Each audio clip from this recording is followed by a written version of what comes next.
शहीद अला बख्श Soomro art university जामशोरे पारां बोर मुतासरन की सहायता लाइ लाइव स्केचिंग मुहिम जी शुरू करे छड़ी आहे। 70 खानदानन में राशन विरहायो वियो।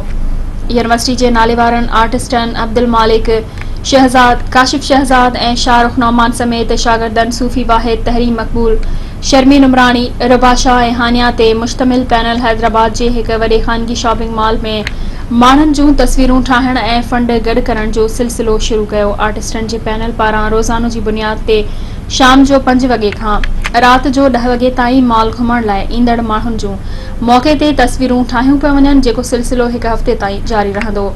लाइव स्केचिंग मुहिम सां गॾोगॾु यूनिवर्सिटी इंतजामिया पारां राशन ॾियण जो सिलसिलो बि जारी आहे, जंहिं तहत 70 मुतासिर खानदानन खे 1 हफ़्ते जो राशन फराहम कयो वियो, जॾहिं त मोटरवे ते वेठल 400 मुतासिर खानदानन खे रोज़ानो की बुनियाद ते पीअण जो साफ़ पानी फराहम करण जो सिलसिलो पिण जारी आहे।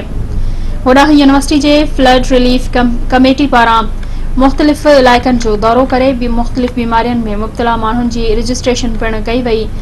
ॿिए तरफ़ बीमार माण्हुनि जे इलाज बाबति हिक इमदादी मेडिकल कैंप पिण लगाई वेंदी, जंहिंमें मरीज़नि खे मुफ़्त दवाऊं फराहम कयूं वेंदियूं।